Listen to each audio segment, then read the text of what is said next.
Now smash on that like button. These women are something else. They're in their own league.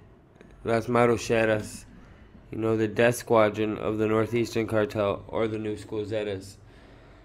Extremely brutal, and some of them originally were sex workers and other things, but they formed into something else to be the more capable killing squad of the Northeastern Cartel. Very capable of seducing and getting into places where male sicarios probably couldn't, and catching people off guard.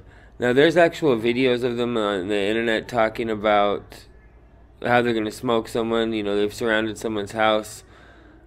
And this criminal world recognized them as bloodthirsty killers. And with that being said, just being a part of the New School Zetas, you're bloodthirsty. But if you're known as bloodthirsty among them, you guys have to imagine what level of violence these women are employing. And that's why they were so well known, not just on top of their beauty or the fact some of them were sex workers or where they came from before. Even though it's a very interesting story, it's the extreme violence they use that really grabbed everyone's attention, even the authorities. Now, they have this name, Los Marucheros. It's interesting, let me explain this. Because lots of sicarios, they don't make a lot of money. That's the message here. There's nothing glamorous about this. And if you haven't already, please subscribe to my channel, OG Shadow Official. Check it out. These women lived very hard lives, from becoming sex workers to going into this, and they ate just Maruchan, the little instant soups. So it was like an inside joke among them. And a lot of people actually refer to sicarios negatively, especially people in the government, so on, as exactly that. They eat Maruchanas a lot because their diet, they don't have money, Marucheras. And even though they're a part of the Zetas, and you say it's big cartel, they're really not well paid, you guys. They're around $500 a month. So it's better than what they were having to do before, as far as maybe selling their body and things like that. Maybe they felt some type of independence, some power. But in 2019, La Huera was one of the main integrants of Los Marucheras, and was charged with homicide in Ciudad Victoria, Tamaulipas. Now, Luisa Patiz Putron Rivera was the one who was murdered in the neighborhood Las Palomas. Now, I'm going to tell you about La Peque Sicaria, alright? You see, her brother was murdered when she was around 15, and she decided to join the Northeast Cartel, which of course is a very bad decision. And before this, she was working in prostitution as a sex worker, to take care of her son, which is extremely sad. People are in circumstances that have to feed their family.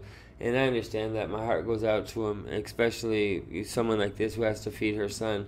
The reasons behind her doing it is sad. As they say, sometimes the road to hell is paved with good intentions.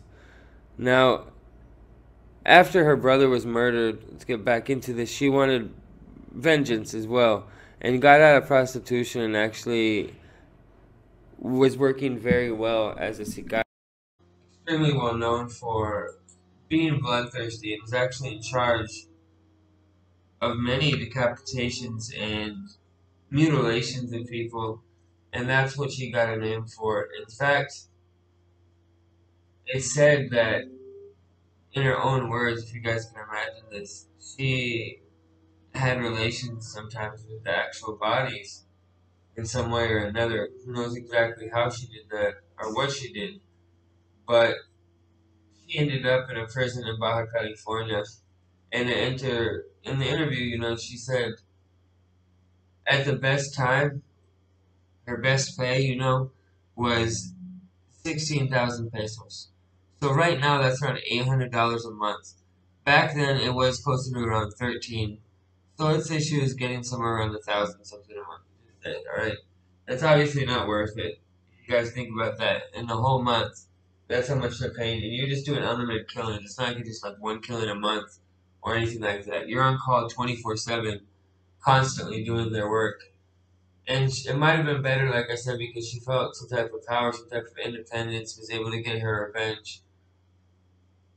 But at the end of the day, obviously, it wasn't worth it. Now another one of them, Marie Celeste, was captured at 16 and became a member of the Zetas after that. She was invited by some friends to join under 8,000 pesos a month, which is around $400. You guys see how sad this pattern is? We all have to admit and look at the fact poverty is the main drive behind all these women doing this. And she learned how to use AK-47 and AR-15 very fast. And another life lost, another young lady.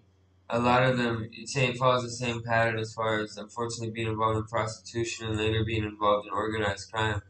But a lot of them don't have a choice. And like the one who was just trying to feed her son, if your heart doesn't go out to you, extremely cold, because a lot of these women have no other choice. There is no other way out. There's no family members to help them. There's no social programs. They're just trying to get out of the hellhole they're in, like everyone else. It's extremely sad, but that is the situation, and I'd like to draw attention to that. That a lot of these people aren't there because they want to be there. These women are just trying to feed their family or get by, and the perception we have a lot of the times against them is a shame. Um, Especially in situations like this. Poor kid, and he lost his mom at the end of the day too, for her just trying to feed him. So it's just tragedy after tragedy, and I'm sure he'll grow up probably looking into that criminal life as well. History repeats itself. Maybe it's a generational curse. Who knows? Either way, I'll leave you guys with that thought. Please subscribe, like OG Shadow. Signing off, everybody. Adios.